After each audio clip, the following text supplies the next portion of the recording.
স্পষ্ট। আপনি আমি একটু গণপরিষদ। আরেকটা প্রসঙ্গে যাই। এই জি, জি, প্রসঙ্গটা please। মোটামুটি আলোচনায় আসলো। আরেকটা প্রসঙ্গে যাই, যেটি আসলে কদিন ধরেই আলোচনা হচ্ছে। গেল 31শে জুলাই প্রেস সচিব যেটি বলেছেন, প্রধান উপদেষ্টা প্রেস সচিব, যে 5-6 দিনে বাংলাদেশের রাজনৈতিক বন্দোবস্তের জন্য ক্রুশিয়াল সময়। দুঃখিত। এই সময় বোঝা যাবে আমরা কোথায় যাচ্ছি। ডাক্তার জাহিদ, নিশ্চয়ই এই প্রশ্নটা উত্থাপিত হয়েছে আপনার কাছেও। কেন বাংলাদেশের রাজনৈতিক বন্দোবস্তের জন্য গুরুত্বপূর্ণ সময় এই 5-6 দিন, এবং কি বোঝা যাবে আমরা আসলে কোথায় যাচ্ছি, কোথায় যাচ্ছি বলে মনে হয়? আমি এগুলো এক ধরনের অতিশয়োক্তি বলে মনে করি। কারণ হলো, যেহেতু সরকারের এক ধরনের এজেন্ডা আছে, যদিও সরকারের এজেন্ডা থাকার কথা ছিল না। আমি একটা ইন্টারভিউর কথা স্মরণ করি। এই যে নোট অফ ডিসেন্ট প্রসঙ্গে মনে পড়লো, মানে ঐক্যমত্য কমিশন কেন নোট অফ ডিসেন্ট টাইপের দিয়েও একটা কিছু কথা লিখে দিতে হবে, এটা আবার সিরিয়াস প্রশ্ন। প্রধান উপদেষ্টা যারা মাহফুজা, ডেইলি স্টারের সম্পাদকের সাথে একটা ইন্টারভিউতে এই হেডলাইনে ডেইলি স্টারে এটা পাওয়া যায়, যে খুঁজলেই পাবেন, যে আমরা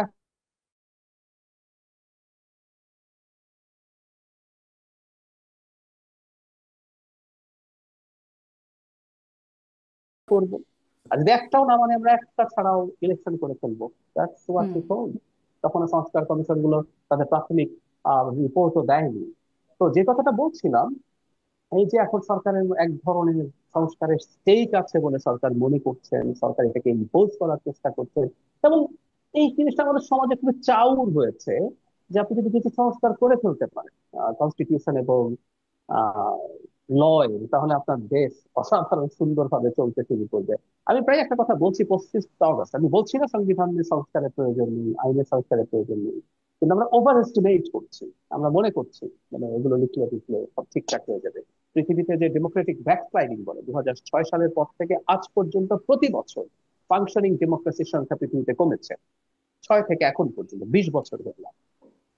এই 20 বছরে যে কমেছে, প্রত্যেকটা গণতান্ত্রিক সিস্টেমের মধ্য দিয়ে, এবং আমাদের ভাষায় অনেক দেশে আবার নিখুঁত কনস্টিটিউশন ছিল, নিখুঁত আইন ছিল, কিন্তু তাদেরও ডেমোক্রেটিক ব্যাকস্লাইডিং হয়েছে। তো আমরা মানে মনে করছি যে এটা করব, এবং জনাব শফিক আলম যেটা করার চেষ্টা করেছে, শফিকুল আলম প্রেস সচিব, আমি ধারণা করি যেহেতু জুলাই সনদ নিয়ে একটা চূড়ান্ত সিদ্ধান্তের ব্যাপার আছে এবং ঘোষণাপত্র নিয়ে সিদ্ধান্তের ব্যাপার আছে, এগুলো মতৈক্য হওয়া ভালো, আমি এগুলোকে খারাপ ভাবে দেখি না। এটা দরকারও আছে, আমি সেটাও মনে করি। কিন্তু এগুলো নিয়ে আমরা ওভার এস্টিমেট করছি, উনিও ইনফ্যাক্ট দিনের শেষে ওভার এস্টিমেট করছেন। আমাদের দেখবেন যে মাঝে এই সংস্কারকে নিয়ে, রাজনৈতিক বন্দোবস্ত নিয়ে এক ধরনের ওভার এস্টিমেশন আছে। সরকারও সেটার অংশ। সে কারণে আমরা, আপনি যে প্রশ্নটা করছিলেন যে এনসিপির সাথে আমি কিংস পার্টি যদি নাও বলি, ভেরি মাচ অ্যালায়েন্স দেখি তাদের বক্তব্য, আমার কাছে সেটা মনে হলো আর কি। এটা ওটার part, nothing more than that. জি। কিন্তু ওই যে মানে আরেকটু বুঝি তাহলে, 5-6 দিন কি জুলাই সনদ, জুলাই ঘোষণাপত্র এই ঘোষণাপত্র জন্য সম্ভব, গুরুত্বপূর্ণ সময়? সম্ভবত যদি রাজনৈতিক বন্দোবস্তের কথা বলছে, সম্ভবত। হুম। এর মধ্যে আমরা আবার দেখছি যে 29 জুলাই থেকে 8 আগস্ট পর্যন্ত আওয়ামী লীগ সহিংসতা হামলা দ্যাট চালাতে পারে, এরকম দ্যাটস এরকম ইন্টারেস্টিং, তথ্য এটা নিয়ে হতে পুলিশের চাই। কাছে আছে। জি। আমি এটাকে একেবারে এক্সাজারেশন মনে করি। সরকার যখনই কোনো সমস্যা হয়, মানে আওয়ামী লীগ বাংলাদেশে মেজর স্কেলে কোনো রকম কোনো সহিংসতা চালাতে পারে এই ক্ষমতা কোনোভাবেই নেই। মানে আওয়ামী লীগ এখন একটা রাজনৈতিক চিপে পরিণত হয়েছে, এনসিপি আওয়ামী লীগকে নিয়ে রাজনীতি করছে, সমস্যা নাই। মানে রাজনীতির দল কিন্তু ইস্যু তৈরি করবে, ইস্যু তৈরি করে সে চেষ্টা করবে সেটা দিয়ে জনগণের সাথে কানেক্ট করার জন্য। কিন্তু আমি অবাক হয়ে দেখি, ইভেন আমাদের প্রধান উপদেষ্টা এটার পার্ট হচ্ছে। রাজনৈতিক দলের সাথে আলোচনার সময় তিনি বলছেন, যখনই নির্বাচনের প্রস্তুতি নেই তখনই পতিত স্বৈরাচারী শক্তি মাথা তুলে সেটাকে নস্যাৎ করতে চায়।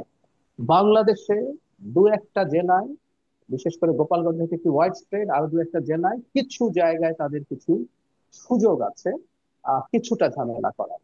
একটা কথা মনে রাখতে হবে হরমিন, সেটা হলো টাকা দিয়ে না তিনি আসলে মানুষকে দিয়ে যাতা করাতে পারেন না, এটা সোজা। হুম। মানুষ মানুষের যেমন এই যে জুলাইতে কে কাকে টাকা দিয়েছিল, মানুষ বন্দুকের সামনে দাঁড়িয়ে গিয়েছিল। It's passion. ডাকাতের দলের প্যাশন থাকে না।